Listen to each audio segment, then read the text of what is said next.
Anotações.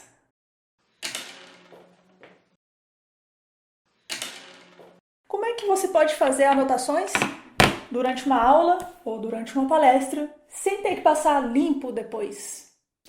Eu não gostava de anotar, não gostava, mas isso foi até que eu comecei a levar os estudos a sério. Então você não pode deixar de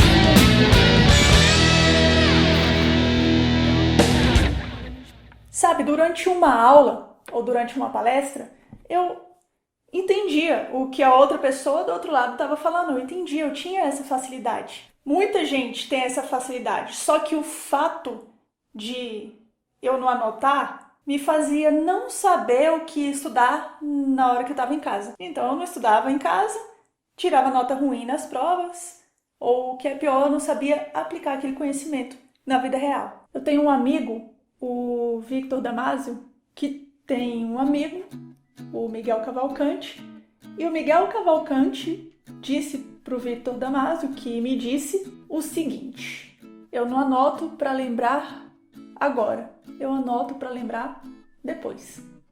Pois bem, eu digo que eu anoto para lembrar agora, mas eu também anoto para lembrar depois. Você aproveita só um tempo, que é o de anotação durante a aula ou durante a palestra, você aproveita já para entender o que o professor ou o que o palestrante está falando ali na hora. Então você está anotando nesse caso para lembrar agora e ao mesmo tempo você vai aproveitar essas anotações para conseguir revisar depois. E mais importante, sem ter que passar nada limpo, porque isso é uma perda de tempo danada. Nesse vídeo, eu quero mostrar 4 jeitos de anotações durante uma aula ou durante uma apresentação. O jeito número 1 é o estilo de hierarquia, ou bullet points, como algumas pessoas gostam de chamar. Os bullet points são aquelas hierarquias que geralmente são feitas por bolinhas ou por números. Eu falo de hierarquia porque um assunto está dentro de outro assunto, que está dentro de outro assunto, que está dentro de outro assunto. Por exemplo, eu posso citar lista de países no mundo. Minha primeira parte vai ser lista de países no mundo.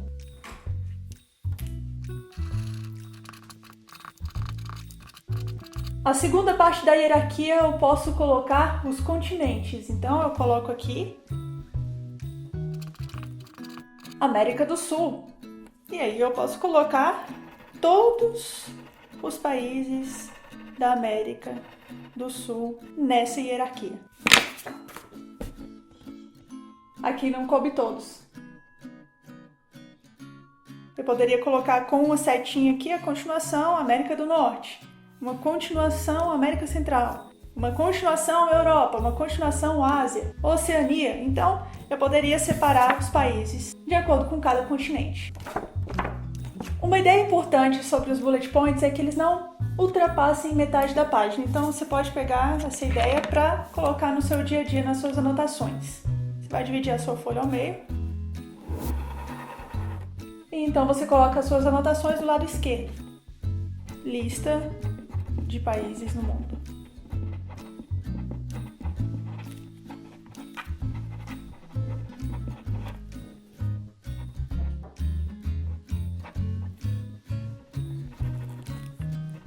Primeiro, isso vai fazer com que você passe mais rápido pelas linhas. Então, você vai conseguir ler mais rápido só por colocar a informação do lado esquerdo. Depois, é claro, você vai voltar a sua anotação para revisão.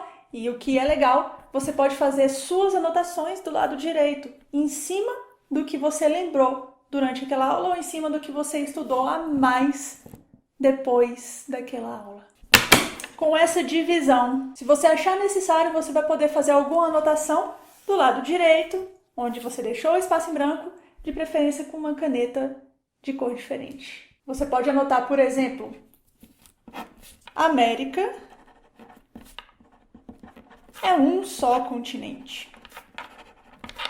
É válido dizer, eu vou bater muito nesse vídeo sobre isso, que você tem que voltar lá e revisar essas anotações. Do contrário, todo aquele tempo que você utilizou para fazer essas anotações não vai servir de muita coisa. Como nos bullet points as anotações são feitas em hierarquia, você pode usar esses bullet points para aqueles assuntos com ideias gerais que os palestrantes e professores vão jogando durante a palestra. E aí você vai organizando essas ideias conforme cada assunto visto durante a aula.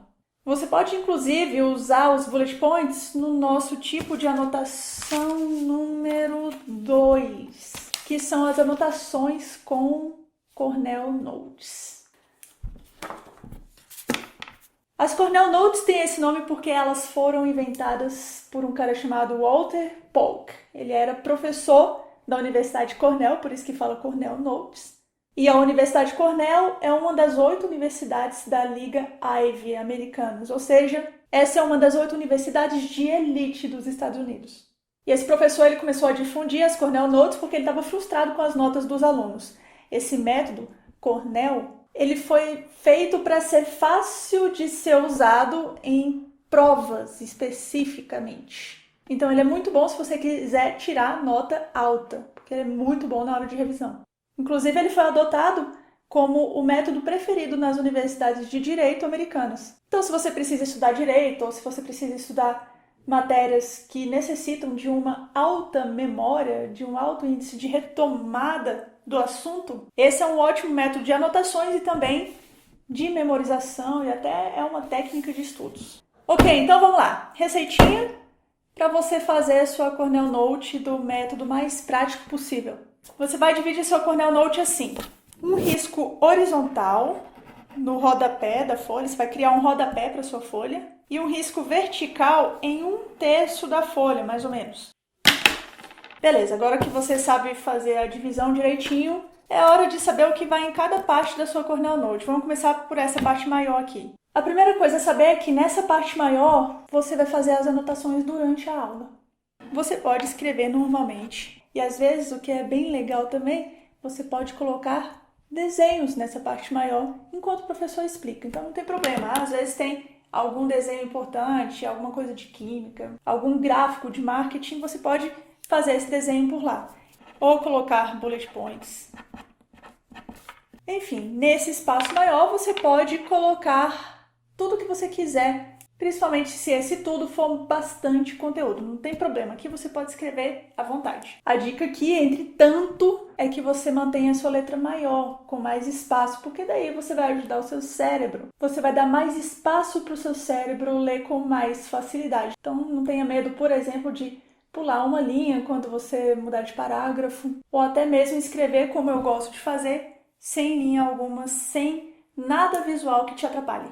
Ok, e na parte menor aqui, à esquerda da folha, o que é que eu vou fazer ali, Carol? Nessa parte menor, à esquerda da folha, você vai criar os pontos-chave das anotações que você fez naquela parte maior. Então você vai pegar todos os pontos-chave daquela parte maior e colocar nessa parte esquerda. A dica aqui é fazer esses pontos-chave assim que a aula acabar.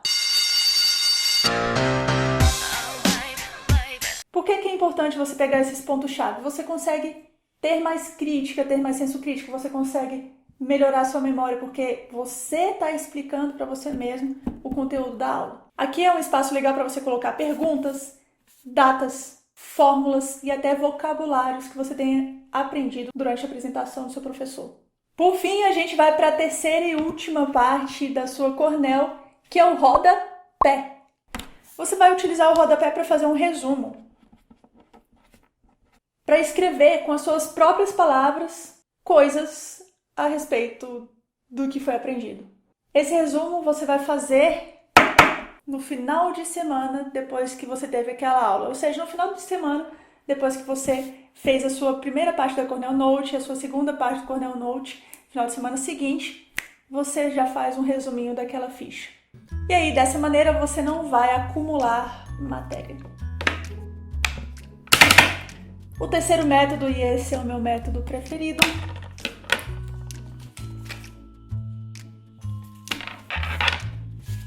o seu papel não vai ficar mais assim, na vertical, ele vai ficar na horizontal, fichas de estudos. Eu já tinha um bom tempo de estudos quando eu comecei a aplicar esse método às aulas que eu assistia, às palestras que eu assistia. Não é legal você tentar fazer isso aqui direto na hora da aula ou da palestra se você nunca fez antes. Então tome esse cuidado de fazer algumas fichas na sua casa antes de você aplicar lá na palestra ou então lá na sua aula, porque não é um método rápido de ser aprendido. Ele precisa de alguma prática antes de ser iniciado em sala de aula. Na sua casa você pode treinar fichas de estudos fazendo fichas de aulas, de videoaulas como essa aqui, por exemplo. Ou então você pode treinar fichas de estudos com livros que você esteja lendo para começar a pegar esse jeitinho até você poder levar a sua caneta e os seus papeizinhos para a aula e começar a aplicar por lá. Pois bem, fichas de estudos podem ser feitas de dois jeitos diferentes, ou só de um lado da ficha ou dos dois lados da ficha. Isso vai ficar a seu critério. Eu fazia só de um lado, a não ser quando eu estudava por Anki, porque aí sim eu usava os dois lados, quando eu usava aquele aplicativo Anki, mas era muito pouco em relação à quantidade de fichas que eu fazia.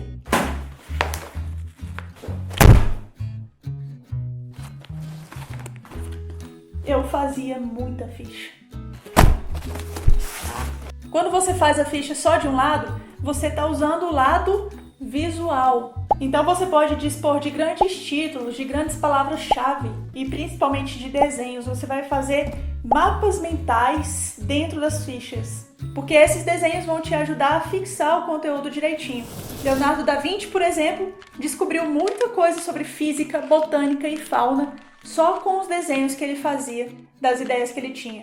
Então ele não precisava colocar em prática para entender sobre assuntos complexos como voos e sistemas de esgoto, arquitetura. Ele até mesmo utilizava desenhos para poder refutar teorias, como por exemplo a teoria do impossível movimento perpétuo. E eu posso te contar um segredo? É claro que você não precisa ter os traços do Leonardo da Vinci para poder aplicar isso aqui. Aliás, os seus desenhos podem ser só aqueles bonequinhos de palitinho. Podem até ser símbolos usuais, tipo corações, setas, pontos de interrogação, pontos de exclamação, asteriscos, estrelas, figuras geométricas simples, tipo um quadrado, um triângulo, um círculo. Tudo isso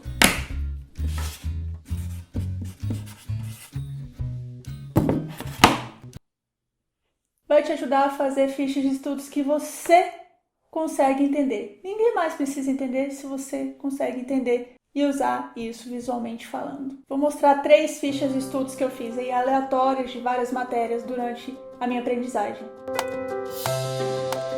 Ou seja, não precisa saber desenhar para isso aqui, desde que você deixe os espaços em branco, desde que você use figuras geométricas simples para conseguir conectar o que está no texto e o que está nessa figura geométrica. O que é importante nas fichas de estudos é que sempre deve haver uma ideia só por ficha. Isso significa que as suas fichas vão ter pouco texto, mas que você vai ter muitas fichas no final das contas para revisar. Isso é essencial, porque você está trabalhando com as partes em branco da sua ficha. E dessa forma você está preparando o seu cérebro para a hora da revisão e especialmente para a hora da prática. O que é a hora da prática? Uma prova que você tenha que fazer, uma redação que você tenha que escrever, um conteúdo que você tenha que montar. As fichas de estudo vão ser um insumo para que você possa trabalhar com conteúdos complexos, porque a sua cabeça vai trabalhar tanto com a parte textual quanto com a parte visual do seu conteúdo. No mundo do design, por exemplo, uma das primeiras coisas que os designers aprendem é a dar importância para o espaço em branco. E isso já foi provado, é que o espaço em branco aumenta a compreensão em até 20%. E aí 20% a mais de compreensão. 20% pode fazer toda a diferença, 20% é coisa pra caramba. Por fim, quando você faz a sua ficha de estudos dos dois lados, em um lado você colocou Você colocou a parte visual nesse lado aqui. Do outro lado, você vai colocar uma pergunta que a própria ficha possa responder. Então, do lado da frente você vai ter a pergunta e do lado de trás, claro, é para você fazer a parte visual da ficha, que foi tudo que a gente já falou aqui durante esse tópico nesse vídeo. É legal você fazer a ficha dos dois lados quando você tem um gabarito, ou seja, é legal você fazer isso quando você tem uma prova com respostas objetivas, porque daí você faz a pergunta de um lado e você coloca a resposta de forma visual do outro lado para você conseguir retomar na hora da sua prova. Se não for o seu caso, se você não precisar fazer provas objetivas, faça só de um lado mesmo, dá mais do que de bom tamanho. O último método de anotações, método número 4, durante uma aula ou uma palestra,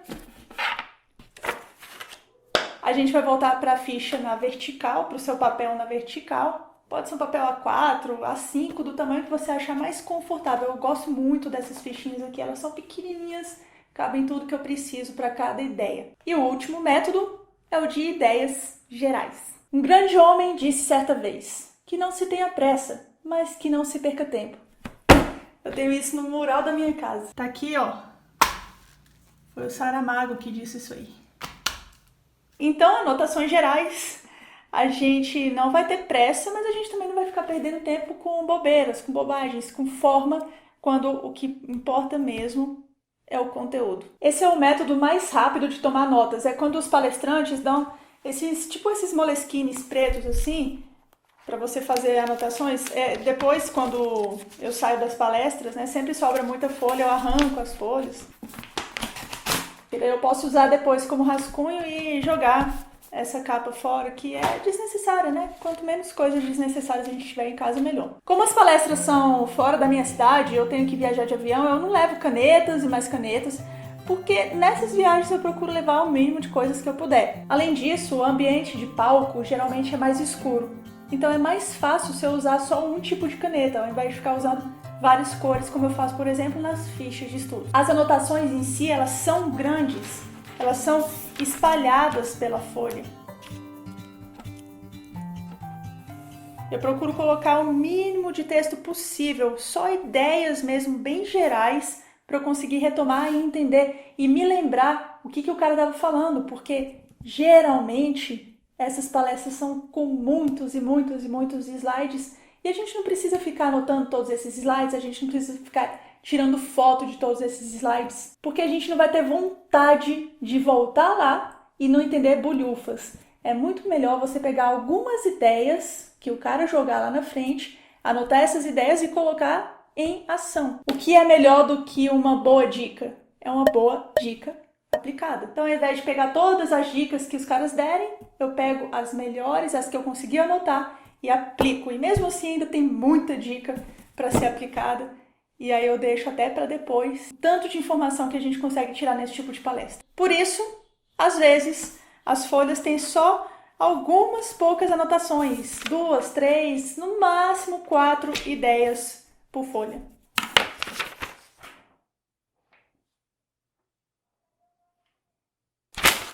O que é legal você fazer então nesse tipo de anotação?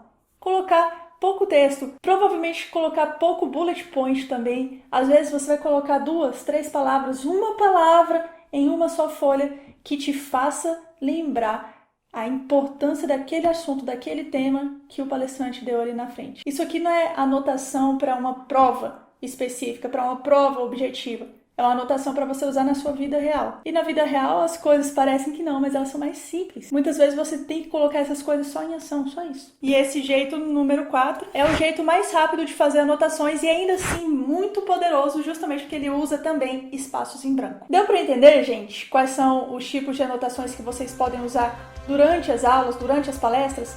Elas podem ser usadas também, esses 4 jeitos de anotações podem ser usados também, não só em aulas ao vivo, mas também em aulas pela internet, como essa aqui. Pode ser uma videoaula ou pode ser até uma aula em PDF. Daí, só para você não se esquecer, os 4 tipos são bullet points, Cornell Notes, fichas de estudos e anotações gerais. E é isso aí, fechou! Hello world, wake me up to another good morning, time to go.